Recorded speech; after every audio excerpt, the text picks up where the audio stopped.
Hello, lovely.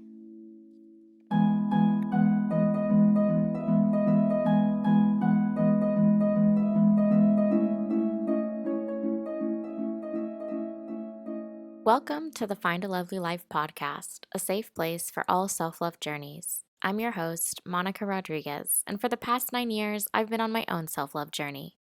Healing can be really lonely, especially when you don't know where to start. So let's figure things out together. If you're looking for inspirational stories, conversations with some lovely souls, and a little life advice, I think you found the right place. Or maybe it found you. Let's try our best and find a lovely life together. I'll share some of my lovely life lessons along the way. Don't worry, you're safe here.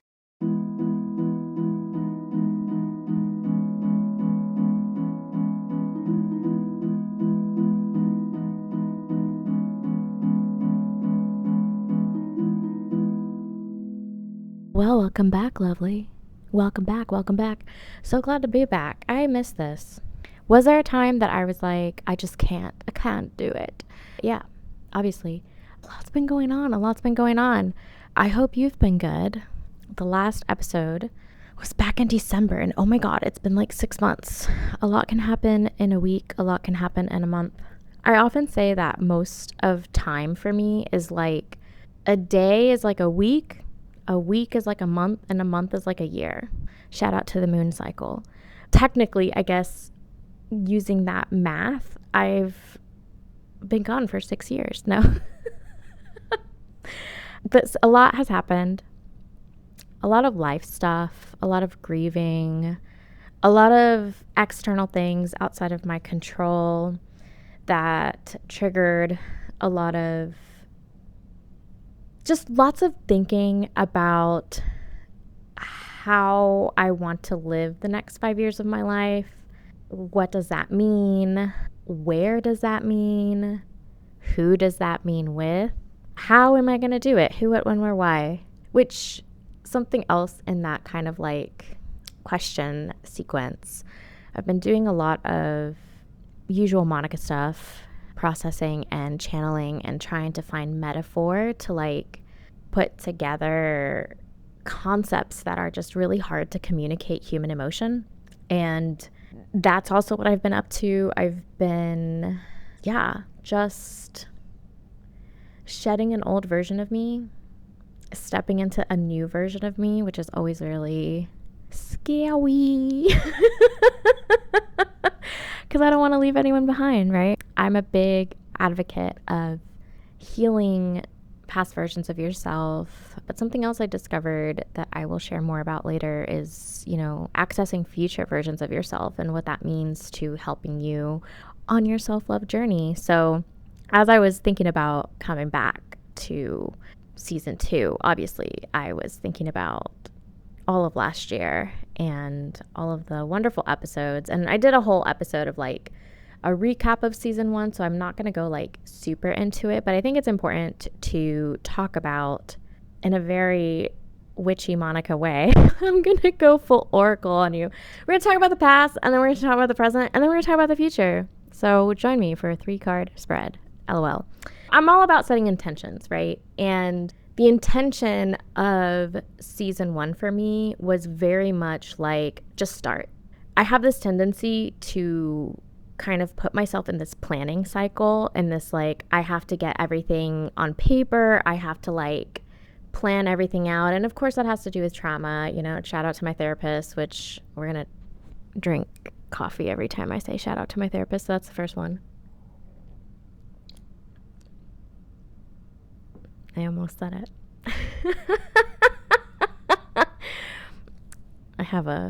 We're not going to go into, anyways, that's between me and the universe. Anyways, season 1 for me, the intention was just for me to like jump in and get started. I had this idea to start this podcast, but my like ghost of perfectionism just kept literally attacking me. So the goal was just, stop waiting for the right moment, decide it's the right moment, and just jump in, which is a lot of what the self-love journey is, right? You have this like moment of, maybe you've hit rock bottom, maybe you're finally kind of like taking the rose-colored glasses off and you're realizing that you're repeating a cycle, and you're just like, wait a minute, I don't want to do this anymore, or I want change. But it takes like you not to just like decide one day that you want to do this, but to like actually jump into it and start taking those steps towards digging deep externally, auditing your external sort of like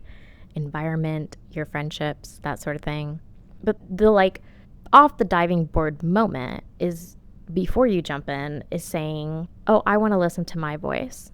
I've talked about this before, but I think it's really important if this is sort of the first episode that you're joining us and diving into this process. One of the exercises that my therapist had recommended to me, shout out to my therapist, I'm going to run out of coffee, that one of the first things when I first got into therapy, which has been an incredible tool for my self-love journey, even if you're like as self-aware as I am, I think therapy is a great mirror to cross-check your growth. Even if, especially if like, I've been fortunate enough to be working with my therapist for about 3 years now. We took like a year off, but she knows my lore, and it's been really rewarding to have things come back into my life that we worked years, so much money to like really drill down and then realize, oh my God, like 2-3 years ago, Monica would have not been able to have been at this point. We're so proud of how far she's come. Shout out to that version of me. We love her. We love her. We love her. We love her. We love her heart.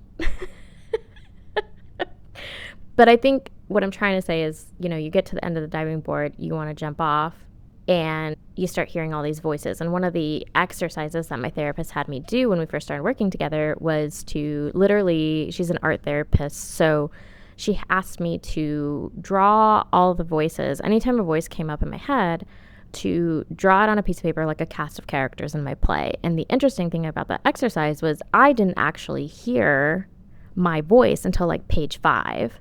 And this was like 3-4 years ago of like working together. And now I hear my voice so clearly, but it took like years to get to that point. So I think the most important thing, Jude is drinking water, a moment of silence for Jude. I don't know if you can hear it. So one of the most like, I guess when people think about or ask me like, how do I know, like, how do I start? It's when you start hearing a voice that might be a little quiet at first. One of the first voices I ever heard, throw it back to like high school, I remember the phrase that would always come to me was, what am I doing here? And that kind of was the, I guess, code trigger to like wake me up. My ear is ringing.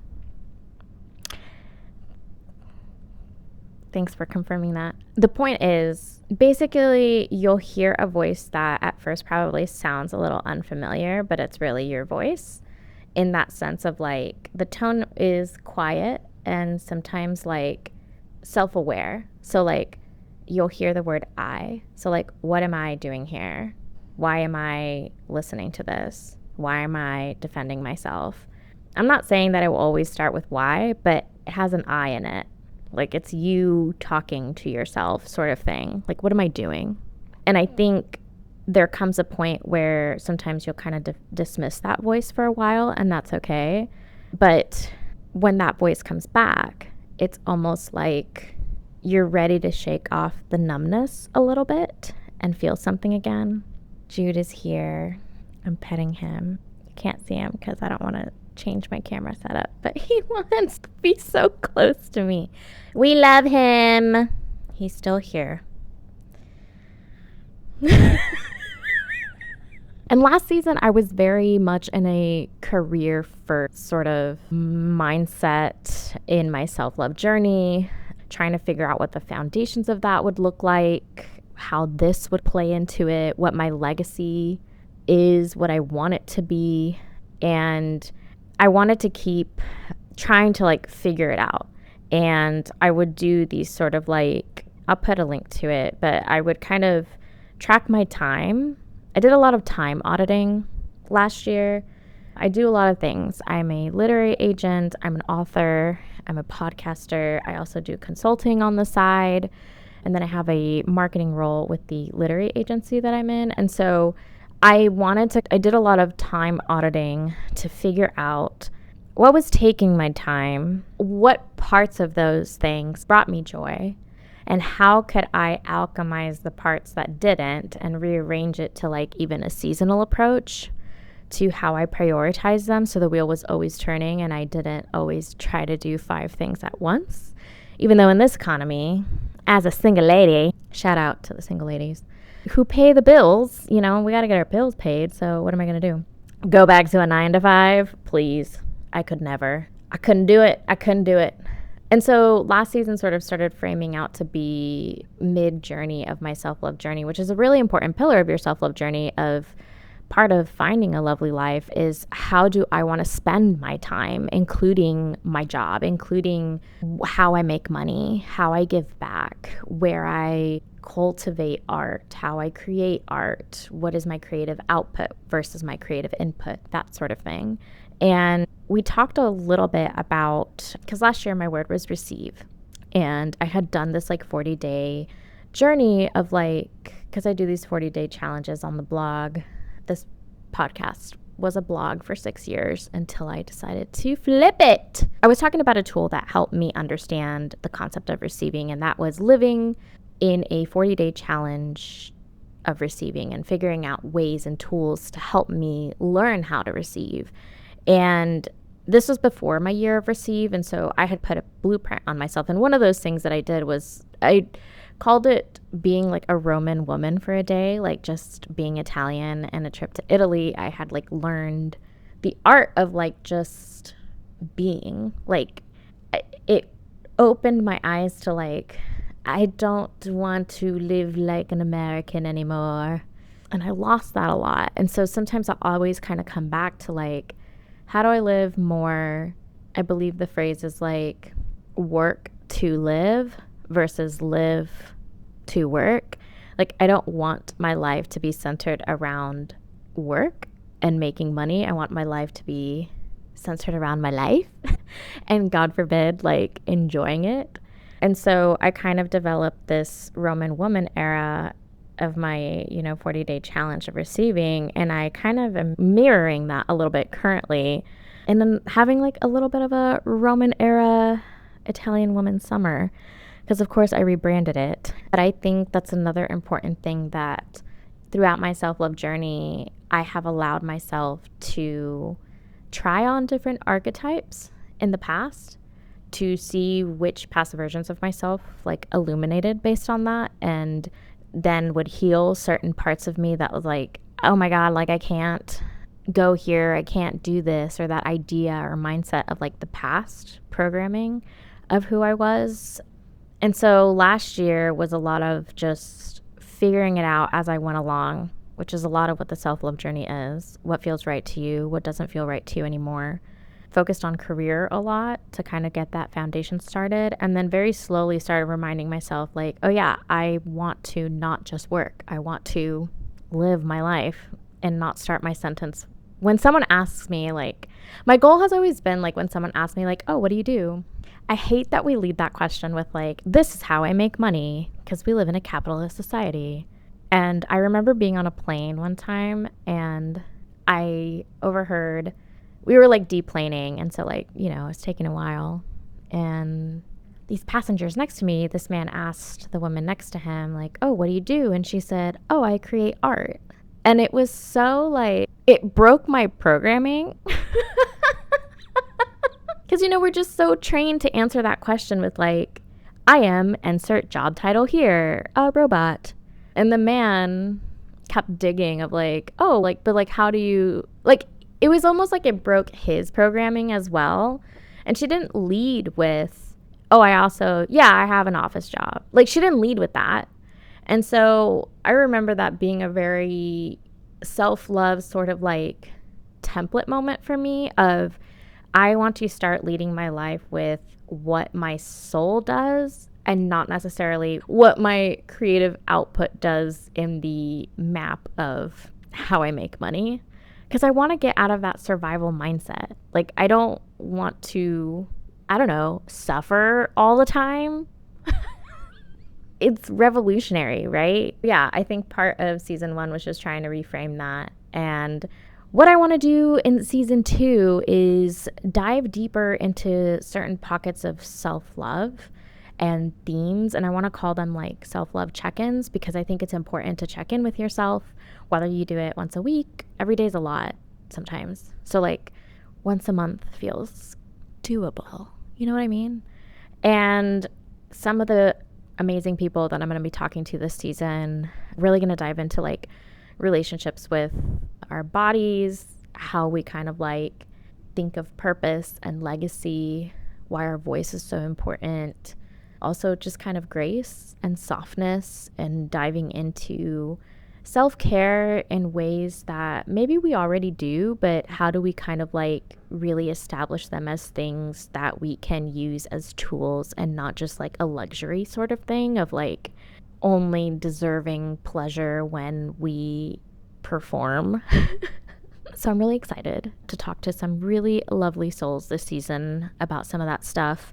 And as an agent, I also have 2 books coming out this year, and want to kind of revive Find a Lovely Book Club, which was something that I started back in the pandemic in 2020 to find connection around books before I got into publishing. That was like my first renaissance of, hey, I really like doing this. I really like talking about books. I like connecting with people about books. So I want to bring that back, and we'll do kind of like a special Find a Lovely Book episode with some of my clients whose books are launching this year, and I hope to continue doing that.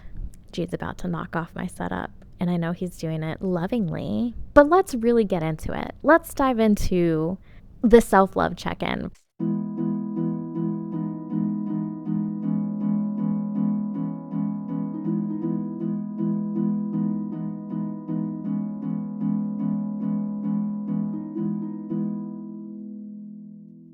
I mentioned at the beginning that the past 6 months have really been just lots of grief, lots of illusions being lifted, lots of like, I thought I had more time, lots of what do I want to do at that time. At the beginning of the year, I thought my word was going to be freedom, and it quickly changed to cherish, which the word has been like surprising me. Back in season 1, the first episode ever of this podcast, I talked to my lovely friend Janessa Graham, who we both always like choose a word at the beginning of the year and kind of explain a little bit more about just words and how we want to go into the year with them, and then they kind of like halfway through sort of surprise us, which is the whole point of choosing a word and letting the universe meet you halfway. It's a great exercise in self-love to meet halfway and not overperform and do the whole thing. What do I know about that? And so my word kind of switched to cherish, and it's just been I thought it was me that had to like invoke that action of cherish, and I didn't realize that it was going to be reflected back, like that I had the opportunity to be cherished as well. And so that's been like a really interesting definition of it. More to come, I guess. Put a pin in that one. I think I reached like a rock bottom in February, and a lot of the people that I thought would be there for me weren't. And so same thing that happened around the time of the pandemic, it kind of cleaned slate for me. And I learned the last time that happened, it just means that it opens up the opportunity for new characters to come into your life. And so grieving a lot of that, I did see a tiny flicker of light at the end of the tunnel. It did illuminate a lot of loneliness, which I will never compare to the loneliness that I experienced during the pandemic alone. But it does sort of surface that sort of loneliness, because I think that is the archetype that remembers what that is. And so if you're ever in a chapter of your self-love journey where you're being triggered by a version of you that you haven't quite healed yet, I think the thing that I've been working on is like just allowing myself to feel it, allowing myself to have a good cry, because feelings aren't weakness. And the thing that I will continue to advocate is that vulnerability with yourself is a strength and the first step forward to being able to open yourself up to deeper communication, deeper connection, deeper purpose in life. But it starts with you. And I think that's why it kind of goes back to that moment where you realize, what am I doing here? That is like a deja vu moment where past, present, and future versions of you are kind of shaking you up to do a check-in. So it's almost like a self-love check-in impromptu call. And I've had a couple of those this year, but I'm really excited that summer is here. I'm a very big seasonal person. We did a whole episode about seasons last season on the podcast and how I kind of use them as like markers of like a reset. You can use anything as a reset. I like to use the lunar calendar as a reset, but also like quarterly resets and seasons. So summer for me is all about going back to that. How do I get myself to really take the training wheels off the bike and live in that live to work mindset versus work to live? And so, of course, I rebranded the Roman woman, live like a Roman woman, because if you don't know me, I brand and name pretty much everything. It's just part of my DNA sequence is in my mind and my brain. So I have rebranded this summer to be La Vita Empress, the life of the Empress. And how I started doing that, which is something that you can do, that I like to do in my self-love journey, is try on different archetypes. Play with yourself. And that could be an expression of makeup, hair, clothing. It could be a physical appearance thing. It could be a lifestyle change. It could be a new craft or a educational thing that you do, whether it's a language or taking a course, maybe going back to school, whatever resonates with you. But trying on a different archetype helps you become a new person. And so if you're feeling like that question's coming up of like, what am I doing? And you don't know how to start your self-love journey, start by trying on a different hat and seeing how you like it. Because change is scary, but what makes you become who you've always wanted to be is metamorphosis, is that process that can, put you in a little hibernation sequence, but that's okay. We like hermit mode. We like opportunity to spend time with ourselves, even if we hate it at first. But I think that's a really important part of self-love. And basically, if you want a blueprint, all I did was I went on to good old Pinterest. I call her Penny. And me and Penny had some fun times. I just basically did an aesthetic board of like, this is what I want my summer to look like. There's a lot of pictures of fruit, maybe some farmer's market stuff, lots of bandanas, lots of scarves, lots of pool, lots of water, lots of reading and eating and gelato. I have established gelato Fridays, and when I establish things, I'm a pretty good like routine follower. And suddenly there came a week where I was like, I don't want gelato. And the Aries in me was like, you're gonna eat it. And then I was like, whoa, this is not what we were trying to do. So there will come a time where like the past version of you decided to do this plan. And then the present version of you is like, but I don't really feel like doing that right now. And it's important to honor that. And so that's sort of the alchemy of self-love, is checking in with yourself, bird's eye view once a month. And then how do you actually really feel today? Because the more that you check in with yourself, the more that you're able to advocate for yourself. And the more that you're able to advocate for yourself, the more you'll hear your voice be more prominent. That will help you make decisions, help you find that lovely life that you want to live, help you be creative, help you rest and listen to all parts of you, mind, body, spirit. And so I think having a plan is great, but then also being open to listening to yourself if that's something that you really want to do. And I didn't get gelato that week, and I honored myself, and that was the whole point, right?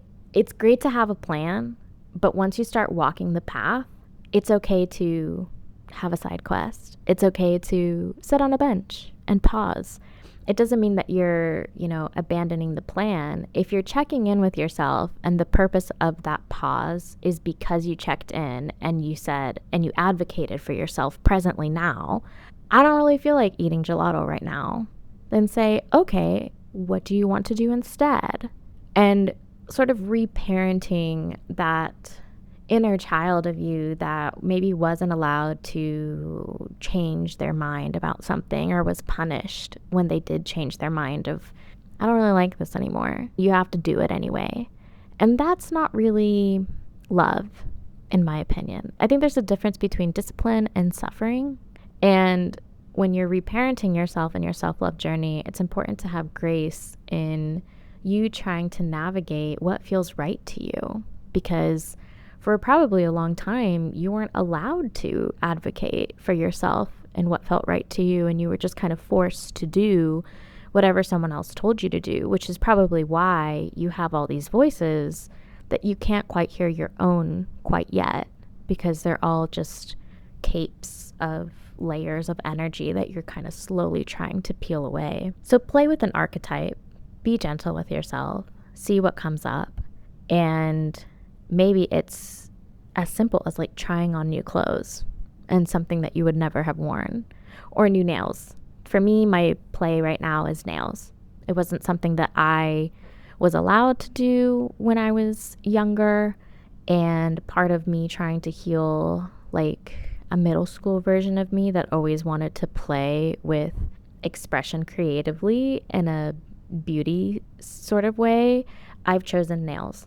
And so now I'm in my nail era, and it's been really healing because it balances this sort of like self-care moment. I do them myself, so I sit down with it's almost like a relaxing part, and then it's also creative because I get to choose and decide what I want. When I first started doing it this year, it was interesting because the colors and the shapes that I was choosing, I found myself, even that old exercise of like what character, it was like different people that had told me like not to wear certain colors or different styles. I was choosing what they would want me to wear. And then I did a play self-love date where I took myself to Ultra and told my middle school self to pick whatever nails she wanted. And the nails she picked, I was like, oh my God. Like, I became mom. I became parental figure. That was like, are we sure? Are we sure those are the ones we want? And she was like, yes. And I had to follow the yes, because the whole point was like, okay, we're going to heal her by having her experiment. So I've done similar things like with my hair, with things that I buy, that I wear. And so I think creative expression, because you get to decide and you're in a place where like you get to choose, practicing that authority of choice and free will, I think expression creatively in a sort of like how I look, how I feel is a really great exercise to kind of like slide into a new archetype. Because now I wear almond tip. This is how you know I'm in a new version of myself, which I love. Because a past version of me wanted me to wear these now, which just tells you that communicating and healing and being guided by your inner child opens you up to the version of you that you've always wanted to be. Jude agrees. Jude's growling. So those are some tools that I wanted to pass along. Some new things that I've been exploring in what self-love means to me right now, because it's a definition that's fluid. It changes with every archetype you try, every shadow or past version of yourself that you're trying to heal, every new version that you're trying to kind of like discover. Right now, what self-love means to me, it's 3 things. Reminding myself that I have authority over my life, whether that's how I earn my money, how I spend my money, where my time goes, whether that's with friends, clients, consultations, this podcast, new books that I want to write. You have authority over your life because it is your life. And I think, or for a lot of people, including myself, who didn't grow up feeling that way or didn't grow up in an environment where your life really did belong to you, it takes a long time to kind of get that advocacy back. And you're doing the work by like excavating, by listening to the voice, by taking yourself out on a date, by trying something creatively. Like you're kind of getting her back to the point before she was like forced to live a life based on somebody else's expectations. And so a big part of the self-love journey, or self-love and how I'm defining it right now, is that you have the authority, you have the free will to say no, to say yes, to audit who in your life is bringing you joy. Who do you feel when after you hang out with somebody, like, I don't really feel good about myself, or I feel like exhausted? And what in your career excites you? Like, maybe it's you're feeling like you're a little bit in a rut at work because you've been there for a long time. Or maybe you just started a new internship and you're just like not really vibing or like understanding like what your role really is, and taking an opportunity. Even when I was like in my old 9 to 5 and I was kind of slowly feeling that itch to like make a switch, I started 1 hour a day during my lunch break. I lived the life that I wanted to live in 5 years. So I would go write at a coffee shop. And it's so cool because I do that now. Like, that's part of I do that as my life now on Tuesdays and Thursdays. Because we block the schedule, because we spin a lot of plates. But that's only because we are multi-passionate and like to do a lot of things. And we have authority over our life. So self-love to me is having authority over my life. It's having authority over your life, because you have free will and it's your life. I'm not going to sing it. The second thing that I'm defining self-love to be now is sort of, what is my relationship with pleasure? I've got a lot of trauma tied to this one. So it's been an interesting excavation, an interesting untangling of the jellyfish tentacles, as my therapist likes to call it. And shout out to my therapist. We still have coffee. I realized that my relationship with pleasure was often tied to performance or productivity. And I wasn't allowing myself to just enjoy my life unless I did something, proved something. It was always transactional. And so what I'm working through right now in my self-love journey is, how can the habits that I've built around pleasure, how can those be healthy versus unhealthy? Like, what am I nourishing versus what am I numbing? And how am I showing up for myself when I do crave pleasure and desire and what I want? And how am I allowing myself to give that to me? Which kind of ties back to authority of my life. But it's been a lot of religious trauma, patriarchy, systemic trauma and structure, a lot of just like how I was raised, like what a lot of my like type 1 diabetes stuff, like it's just been a very heavy thing that I've been excavating. But I'm glad that I'm doing the work. I'm not over, I think I'm barely, like if it was a mountain, I think I'm still like climbing up. I'm not on the other side of it. So that's something that I'm working through on defining, is what is my relationship with pleasure? And is it positive? Is it negative? Is it healthy? Is it unhealthy? In the middle of that, keep you posted. Definitely talk about it more this season. And then the last thing that I'm sort of defining self-love right now is, a lot of my self-love journey up until this point has always been focused on healing. And like, that is such an important chapter in your self-love journey. And healing past versions of myself allowed me to kind of establish this, what I've talked about before, is like this council of Monica's of like, if I'm getting triggered by something, I can now, first I was like, who is this? What was the like canon event? How can I like investigate further? And I was able to pinpoint certain like trauma chapters in my life that I've now been like, oh, it's you that's getting triggered. Let me try to talk to you. And there's a whole process of like what I've done with each version of myself that I've talked about a little bit in season 1, but I can dive into more this season if you're interested in that. But the future sense of like where I want that to go is like, yes, I'm able to access past versions of myself as my present version of myself. But something new I've been tapping into is tapping into future versions of myself. And like treating her as almost like a big sister. I'm the eldest daughter of immigrant parents, so I'm pretty much the blueprint and generational trauma healer, curse breaker. It's just a lot of pressure. And so sometimes like accessing future versions of me as like a big sister, she's like really cool. I'm like her biggest fan. She is cool. She's hot. She doesn't care.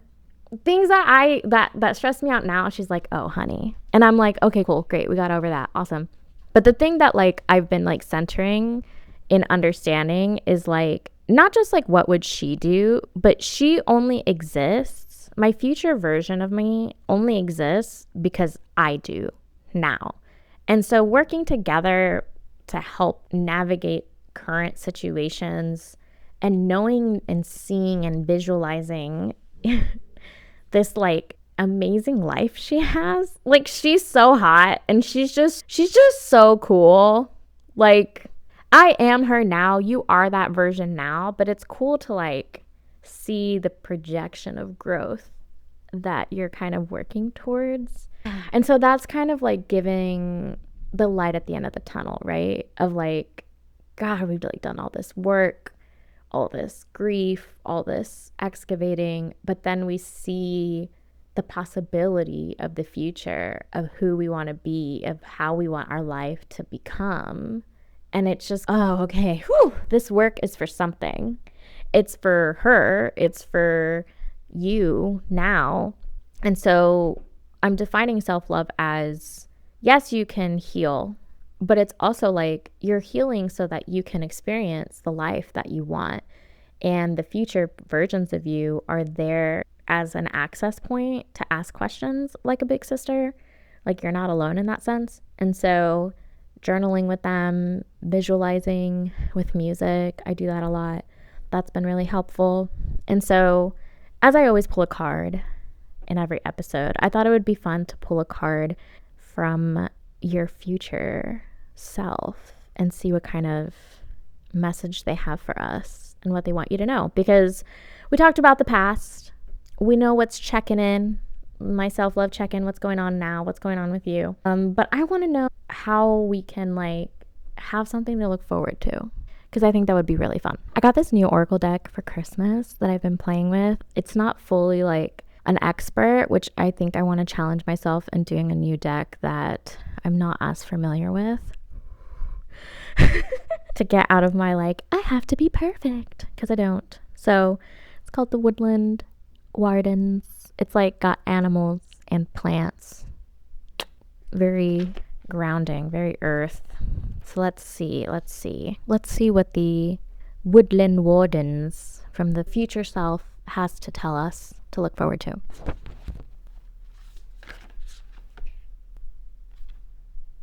That was quick. They were ready. So we got the fox and the ivy, and the word is adaptability. They were quick to jump out on that. So I'm going to read what I'm getting from the card before I read the description and the book. Foxes, to me, from the Wild Unknown Animal Spirit deck that I use a lot in season 1 that I'm really familiar with, represent partnership and this sort of like equal partnership. And in a reading about your future self, I'd say that adaptability and the word of the fox here, to me, says that your future self sort of wants to partner with you to bridge the gap between your lives of where you are now and where you want to go, which is where she is, where they are, where he is, right? And the ivy, to me, ivy is a plant that grows long, far, and is pretty hard to kill. And I think that speaks to your adaptability in your current life and how you're willing to move past hard environments to break through and reach the sun, because that's what plants do, right? Is they grow towards sunlight. And so I think you might be part in your sort of like present journey. And there's black in this card too. So maybe there was darkness in your past and you're feeling like you're wanting to follow the ivy to lead you to the sun where your partnership is, and the fox is guiding you there. So it's almost like you're your own guide in that sense. Like I was saying, don't be afraid to ask future version of you questions to help guide you. But let's take a look and see what the book says, because sometimes something will pop out to me that might be helpful. I flipped right to it. That was funny. Let's see. Foxes are cunning, quick thinking, and clever. When paired with ivy, a hardy plant that flourishes even in harsh environments. Give me some kudos. Anyways, the fox reminds us to apply our cleverness towards adaptability. Allow the fox ingenuity to guide you. Nimbleness and adaptability will suit you well in your endeavors. Your stubbornness may be holding you back. Remain open-minded and beware of becoming stuck in our ways. And the questions here are, do I feel stuck? And how can I adapt to changes in my life? So I think I nailed it. Ta-da! Pulled the rabbit out of the hat. I do like the other comment about like feeling stuck. If you are feeling stuck and you're not sure which way the sun is going and you're trying to follow the ivy, but it's a tunnel and it's pitch black and you've been hibernating for a while, I would say if you can't see the light outside, there's always light within. And I think that's where it comes in of like the hermit mode, the cave, the inner work, the shadow work. The self-love journey isn't always bright. It can be this very treacherous, triggering, excavating part that forces you to go inward and find the light within you. So then you know how to recognize the light outside of you. And if anyone's feeling, I can't see anything, I don't even see the fox, I just see the black, I promise you there's still light within you, because you're saying, I don't even see. So you're aware enough to know there's possibility. And I'll leave you with that.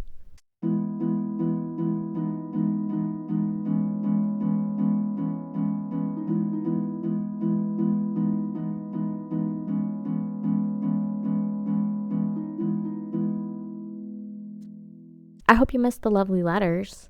These are my favorite to write. We still got a whole bank of these to go through.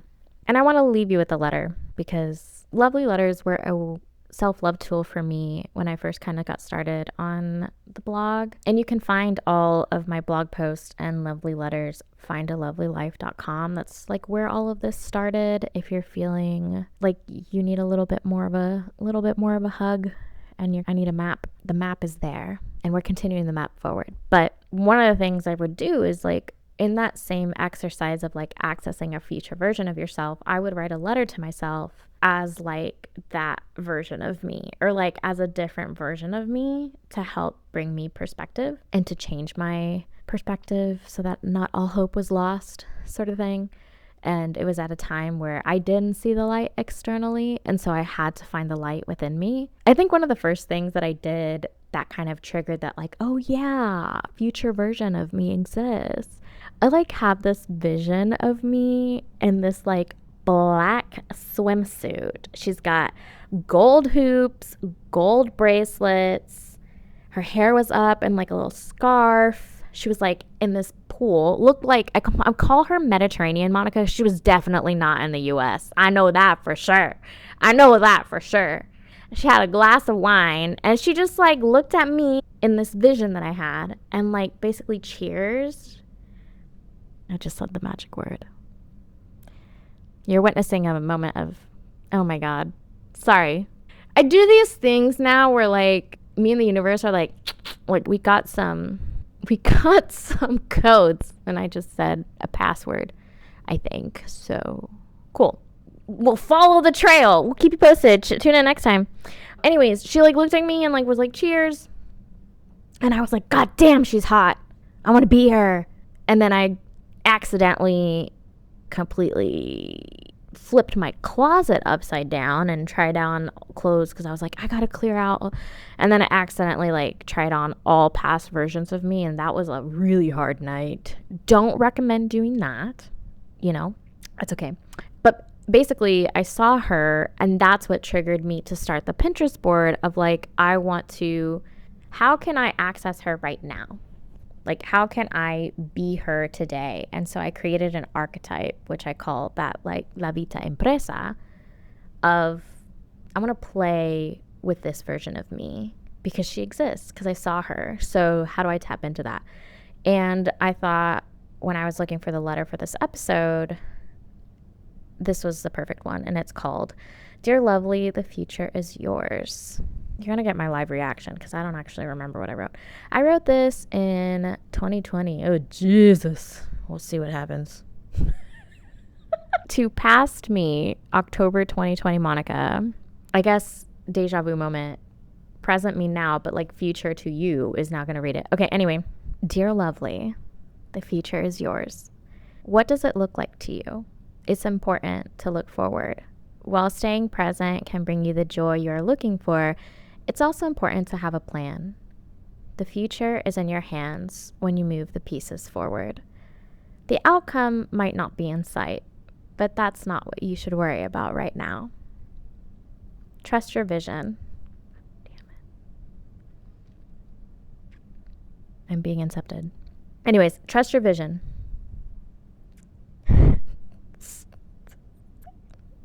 I just accidentally clicked a link to The Universe Has Your Back. The universe is really playing with me right now, and you're getting to witness it in real time. Can we get back to, can we finish? Okay. Trust your vision. The life you want is in front of you. Can you see it? Visualization is a powerful tool. Picture the life you want. What do you see? Be careful not to live in your vision, though. We are meant to chase our dreams, not watch over them over and over in our sleep. Manifesting what you want in life is great, but you have to act in order to see results. Set an intention and focus on achieving your vision. The future is tomorrow. It's good to have big plans. It's good to have long-term goals. You know what else is good, though? Taking it one day at a time. The difference you make starts with one step at a time. It might take longer than you want to, but your future is still bright. How are you going to get there? Life is what you want it to be. You're driving this train, and guess what? The universe still has your back. Only you can decide the direction of your life, though. Finding that lovely life worth living is going to take time. Don't worry so much about how long. Just know you're on the right track. With love, Monica. God damn it. Even in the darkest time, she had light. So, you do too.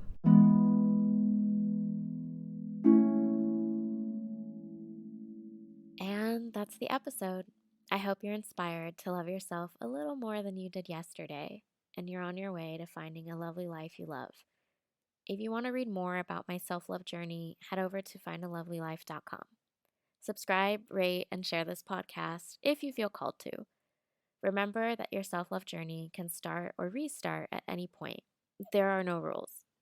Stay connected with us on social at Find a Lovely Life, or if you want to see more of Monica Life, you can find me at Lovely Monica, and that's spelled LOVELEEMONICAA. I'll say goodbye for now. Thanks for listening. Until next time.